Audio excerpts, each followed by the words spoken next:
밤마다 다리에 쥐가 나서 자다가 벌떡 깬 적 있으신가요? 그 고통 겪어본 분만 압니다. 안녕하세요. 85세 정형외과 의사 이재광입니다. 전문의로 52년째 진료실을 지키고 있습니다. 여러분은 85세 의사라고 하면 어떤 모습이 떠오르시나요? 아마 지팡이를 짚고 느릿느릿 걷는 모습을 상상하실 겁니다. 하지만 저는 지금도 매일 오전 6시에 일어나 30분씩 산책을 하고 오후에는 병원에서 환자들을 돌보고 있습니다. 최근에는 전국 실버대학과 경로당에서 어르신들께 제가 52년간 쌓아온 의학 지식과 경험을 나누는 강연을 하고 있습니다. 왜 이런 일을 시작했을까요?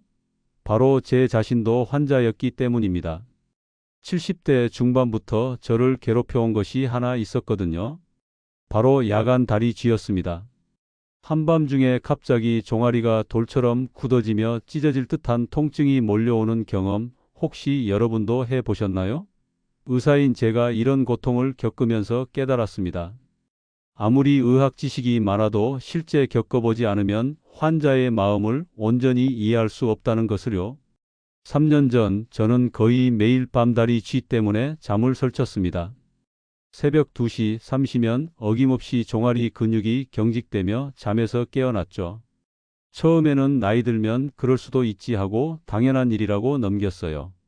하지만 의사로서 더 깊이 생각해 보니 단순한 노화 현상이 아닐 수도 있다는 깨달음이 들었습니다. 야간 다리 쥐는 때로는 당뇨병, 합병증, 신장질환, 혈관질환의 초기 신호일 수 있거든요. 특히 갑작스럽게 빈도가 늘어나거나 통증이 심해진다면 반드시 정밀 검사를 받아야 합니다. 단순히 나이 탓으로 넘기다가 큰 병을 놓칠 수 있어요. 저 역시 혈액 검사와 혈관 초음파 검사를 받았습니다. 다행히 특별한 질환은 없었지만 검사 과정에서 마그네슘 부족과 경미한 혈액순환 장애를 발견할 수 있었어요.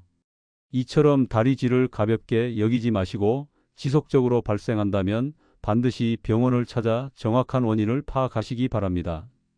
가장 힘들었던 건 수면 부족이었습니다. 제대로 잠을 자지 못하니 낮에 진료를 볼 때도 집중력이 떨어졌어요. 환자들과 상담하다가도 졸음이 몰려왔습니다. 평생 의사로 살아온 제게 이런 상황은 참을 수 없었죠. 동료 의사들에게 상담도 받아보고 칼슘과 마그네슘 보충제도 먹어봤습니다. 하지만 별다른 효과가 없었어요. 오히려 약에 의존하게 되는 건 아닌가 걱정이 들었습니다. 그러던 어느 날 제 환자 중 한 분이 말씀하신 것이 전환점이 되었습니다. 그분은 82세 할머니셨는데 저보다 나이는 어리셨지만 다리 쥐 없이 편안히 주무신다고 하셨어요. 비결이 무엇인지 여쭈었더니 너무나도 단순한 답이 돌아왔습니다. 자기 전 스트레칭, 간단한 발목 돌리기, 그리고 잠자기 직전 딱 한 부위를 손으로 지그시 눌러주는 습관이 전부라고 하시더군요.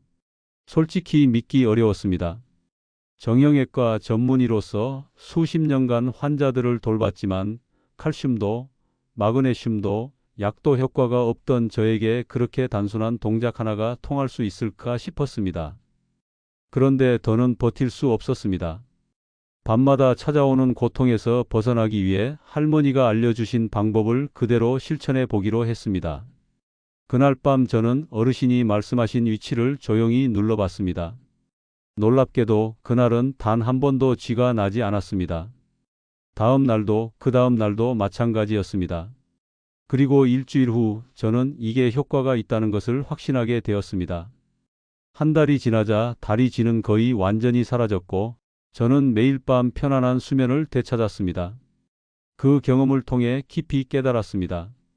복잡한 치료나 약보다도 우리 몸의 흐름을 바로잡는 단순한 손의 힘이 훨씬 강력할 수 있다는 사실을요.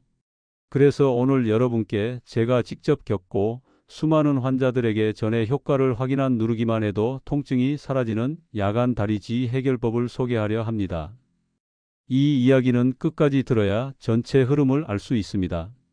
제가 준비한 내용이 여러분의 밤잠을 편안하게 만들어 드릴 거예요. 혹시 도움이 되신다면 주변 분들께도 이 이야기를 전해주시면 감사하겠습니다. 야간 다리 쥐가 왔을 때 가장 먼저 해야 할 일은 단 하나입니다. 바로 이 부위를 3초간 눌러주는 것입니다. 그 자리는 바로 종아리 중앙 뒤쪽 장단지 근육이 움푹 들어가는 승산혈입니다. 손가락 두세 개로 천천히 깊게 눌러주면 경직된 근육이 빠르게 이완되며 통증이 가라앉습니다. 저도 처음엔 믿지 못했습니다. 하지만 실제로 수많은 환자분들, 그리고 제 경험에서도 효과가 분명히 나타났습니다. 73세 김영숙 어르신도 마찬가지였습니다. 몇 년간 밤마다 다리에 쥐가 나서 고생하시던 분이셨죠. 제가 알려드린 이 방법을 꾸준히 쓰신 결과 이제는 쥐가 나도 무섭지 않다고 웃으며 말씀하셨습니다. 손가락으로 누르기 어려우시다면 지압봉이나 수건을 말아 살짝 눌러보셔도 좋습니다. 주의할 점은 한 번에 너무 세게 누르지 않는 것이에요. 천천히 호흡을 고르며 30초간 압을 유지하는 것이 중요합니다. 이 동작으로 급한 통증을 가라앉힌 후엔 스트레칭을 병행하시면 효과가 더 커집니다. 다리를 천천히 펴고 발가락을 몸쪽으로 당겨 종아리 근육을 늘려보세요. 혹시 손이 닿기 어렵다면 수건을 발바닥에 걸어 당기는 것도 좋은 방법입니다. 그리고 찜질도 빠질 수 없습니다. 따뜻한 물수건이나 온열 패드를 5분 정도 종아리에 대주면 혈류가 원활해지고 경직이 풀립니다. 반대로 붓거나 열이 날 때는 차가운 수건으로 23분간 냉찜질 해보세요. 단 주의하실 점이 있습니다. 스트레칭은 급하게 하지 마시고 근육과 인대에 무리가 가지 않도록 천천히 해주세요. 특히 골다공증이나 심혈관 질환이 있으신 분들은 움직임보다 호흡을 가다듬고 지압부터 하시는 게 안전합니다. 또한 찜질 시엔 화상과 동상 모두 주의하셔야 합니다. 특히 당뇨병이 있으신 분들은 감각이 둔해져 있을 수 있으므로 항상 수건을 감싸 사용하시고 미지근한 온도에서 시작해 주세요. 두 번째는 다리 쥐 예방을 위한 취침 전 루틴을 소개해 드릴게요. 많은 분들이 다리 쥐가 나고 나서야 대처하려 하시는데 사실 예방이 훨씬 중요합니다. 여러분은 잠자리에 들기 전에 어떤 준비를 하고 계신가요? 제가 실천하고 있는 취침 전 루틴을 소개해 드릴게요. 우선 잠자리에 들기 30분 전에 가벼운 종아리 스트레칭을 합니다. 벽에 손을 대고 한쪽 다리씩 뒤로 빼면서 아킬레스건과 종아리를 늘려주세요. 각 다리마다 15초씩 3번 반복하시면 됩니다. 이미순 할머니는 82세에 제게 오셨는데 40년 넘게 다리쥐로 고생하고 계셨어요. 이미순 할머니께 이 루틴을 알려드렸더니 한 달 만에 놀라운 변화가 나타났습니다. 거의 매일 발생하던 다리쥐가 일주일에 한 번 정도로 줄어들었거든요. 또 중요한 것은 발목 운동입니다. 침대에 누워서 발목을 시계 방향으로 10번, 반시계 방향으로 10번 돌려주세요. 그 다음에는 발가락을 최대한 몸쪽으로 당겼다가 발등 쪽으로 쭉 뻗는 운동을 10번 반복하시면 됩니다. 이 운동들은 혈액순환을 좋게 만들어 근육 경직을 예방해 줍니다. 잠자리 환경도 중요해요. 이불을 너무 무겁게 덮으시면 발가락이 아래로 꺾이면서 종아리 근육이 짧아집니다. 가벼운 이불을 사용하시거나 발끝 부분에 여유 공간을 만들어 주세요.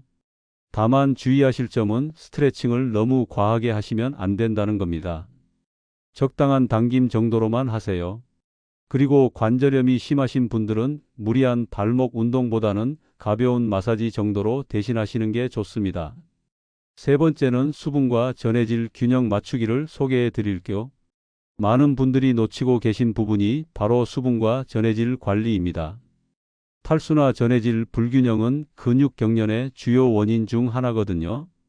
특히 고령층에서는 갈증을 잘 느끼지 못해 만성적인 탈수 상태에 있는 경우가 많아요. 제 환자 중 박철수 할아버지는 76세에 처음 오셨는데 당뇨병 때문에 물을 많이 마시라는 말씀을 들으셨다가 오히려 과음으로 전해질 불균형이 생긴 경우였어요. 박철수 할아버지처럼 무작정 물만 많이 마시시면 안 됩니다. 하루에 필요한 수분량은 체중 1kg당 30ml 정도입니다. 60kg이시라면 1.8리터, 70kg이시라면 2.1리터 정도죠. 하지만 한 번에 많이 마시지 마시고 조금씩 자주 마시는 게 중요해요. 특히 저녁 식사 후에는 물 대신 전해질이 포함된 음료를 드시는 것을 권해드립니다. 바나나 우유나 코코넛 워터가 좋은 선택이에요. 바나나에는 칼륨이 풍부하고 우유에는 칼슘이 들어있어 근육 기능에 도움이 됩니다. 또 하나 중요한 건 마그네슘입니다.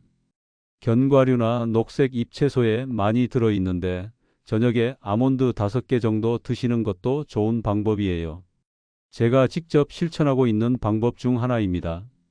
하지만 주의하실 점이 있어요.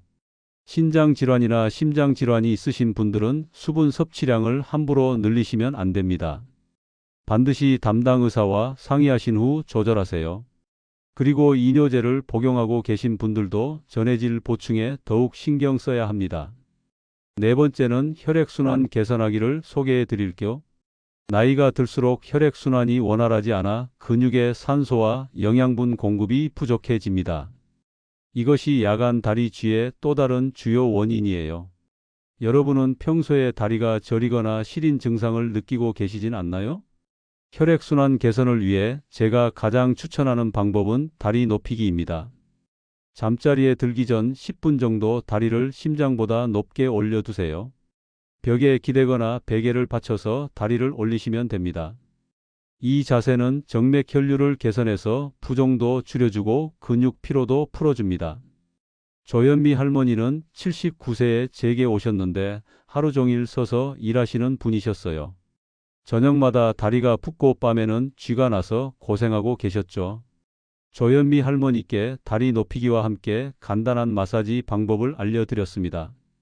마사지는 발끝에서 시작해서 심장 방향으로 해주시면 됩니다. 발가락부터 발목, 종아리, 허벅지 순서로 부드럽게 쓸어 올려주세요. 너무 세게 누르실 필요는 없어요. 혈액과 림프에게 흐름을 도와주는 정도면 충분합니다.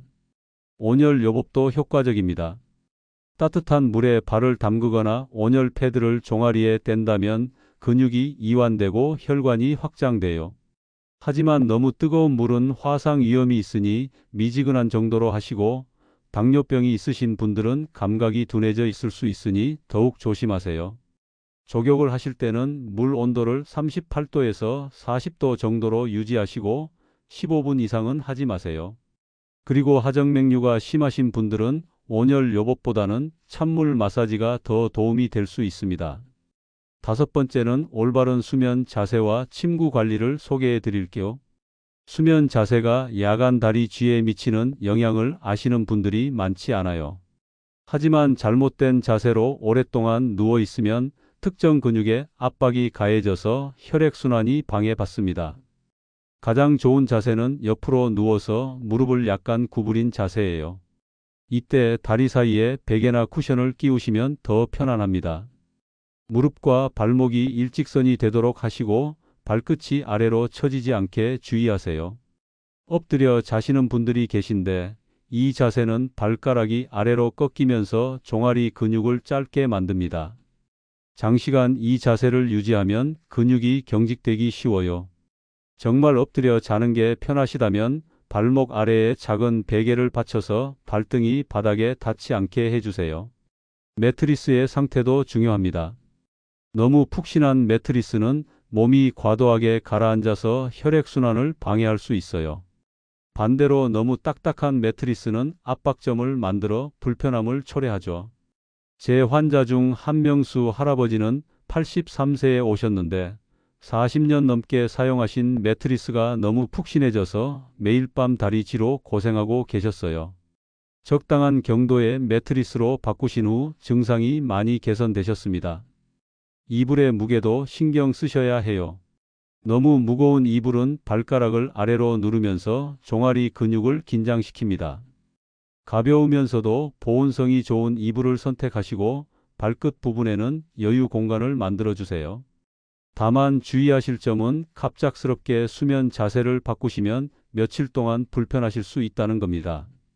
천천히 적응해 나가시고 관절염이나 디스크 문제가 있으신 분들은 정형외과 전문의와 상의하신 후 자세를 조정하세요. 여섯 번째는 위험 신호 인식하기를 소개해 드릴게요. 단순한 다리 쥐와 병원에 가야 하는 위험한 증상을 구분하는 것은 매우 중요합니다. 52년간 진료하면서 초기에 발견했다면 쉽게 치료할 수 있었을 환자들을 많이 봤거든요. 여러분은 어떤 증상이 나타날 때 병원을 찾아야 하는지 알고 계신가요? 우선 다리 쥐의 지속 시간을 주의 깊게 살펴보세요. 일반적인 근육 경련은 몇 초에서 몇 분 내에 해결됩니다. 하지만 10분 이상 지속되거나 근육이 완전히 이완되지 않는다면 즉시 응급실을 찾으셔야 해요. 제 환자 중 최영호 할아버지는 79세에 오셨는데 처음에는 단순한 다리쥐라고 생각하셨어요. 하지만 한쪽 다리에만 계속 발생하고 다리가 차갑고 저리는 증상이 함께 나타났습니다. 검사 결과 하지 동맥 협착이 발견되어 즉시 치료를 받으셨죠. 특히 주의해야 할 위험 신호들을 말씀드릴게요. 첫째, 한쪽 다리에만 반복적으로 발생하는 경우입니다. 둘째, 다리가 부어오르거나 색깔이 변하는 경우예요.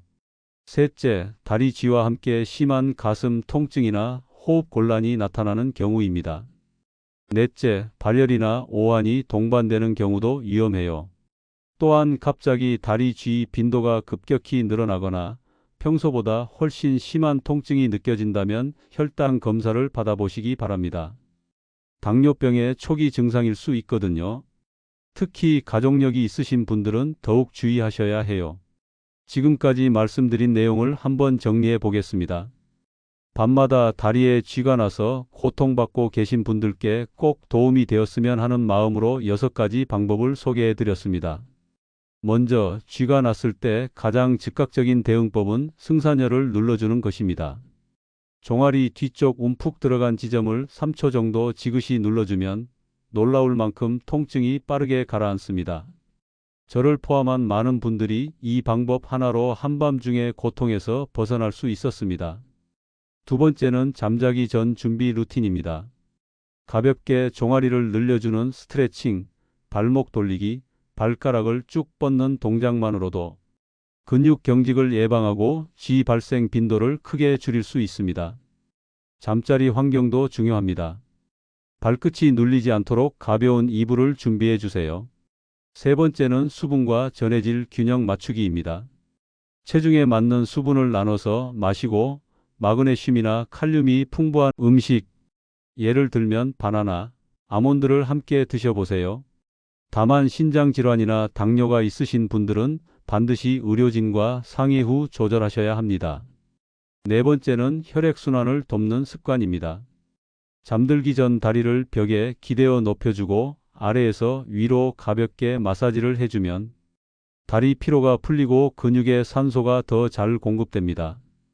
온열 찜질이나 족욕도 큰 도움이 되지만 화상에 주의해 미지근한 온도를 유지해야 합니다. 다섯 번째는 수면 자세와 침구 조정입니다. 무릎과 발목이 일직선이 되도록 베개나 쿠션을 활용하고 매트리스와 이불도 몸에 부담을 주지 않는 정도로 조정하셔야 합니다. 작은 변화 하나로도 근육에 가해지는 압박을 줄일 수 있습니다. 마지막 여섯 번째는 위험 신호를 구분하는 것입니다. 10분 이상 지속되는 쥐 한쪽 다리에만 반복되는 증상, 붓기나 색 변화, 가슴 통증이나 호흡 곤란과 함께 나타나는 경우는 절대 그냥 넘기시면 안 됩니다. 이런 경우는 즉시 병원을 찾아 정확한 검사를 받으셔야 합니다. 하지만 그 효과는 결코 작지 않습니다. 지금부터 하루에 하나씩만 바꿔보셔도 분명히 달라질 수 있습니다. 저 역시 그 작은 변화에서 회복을 시작했습니다. 이 6가지 실천은 모두 어렵지 않지만 꾸준히 지켜야 효과를 볼 수 있습니다. 어떤 것도 단 하루 만에 기적을 보장하지는 않지만 하루하루 몸의 흐름을 돌보는 습관은 분명히 여러분의 수면, 통증, 삶의 질을 바꿔줄 거예요. 오늘 제가 52년간의 진료 경험과 개인적인 경험을 바탕으로 야간 다리쥐 해결법을 말씀드렸습니다. 혹시 지금까지 밤마다 고통받고 계셨다면 이제 희망을 가져도 좋습니다. 지금 시작해도 전혀 늦지 않아요. 간단히 정리해 드리면 쥐가 났을 때는 당황하지 말고 천천히 스트레칭 하세요. 평소에는 취침 전 가벼운 운동과 적절한 수분 섭취, 올바른 수면 자세를 유지하시는 게 중요합니다. 그리고 혈액순환 개선을 위한 다리 높이기와 마사지도 꾸준히 해주세요. 오늘부터 실천하실 수 있는 가장 쉬운 한 가지. 바로 잠자기 전 벽에 기대어 종아리 스트레칭을 15초만 해보는 것입니다. 그 작은 습관 하나가 오늘 밤 여러분의 수면을 바꿔줄 수 있습니다. 다음 강연에서는 무릎 관절 건강을 지키는 생활 습관에 대해 말씀드리겠습니다. 계단 오르내리기가 힘들어지고 계신 분들께 특히 도움이 될 거예요. 지금 시작하셔도 늦지 않았습니다. 제가 그랬듯이 여러분도 고통 없는 밤을 되찾으실 수 있습니다. 여러분의 편안한 밤잠을 위해 오늘 이야기가 도움이 되었기를 바랍니다. 건강한 하루 보내세요.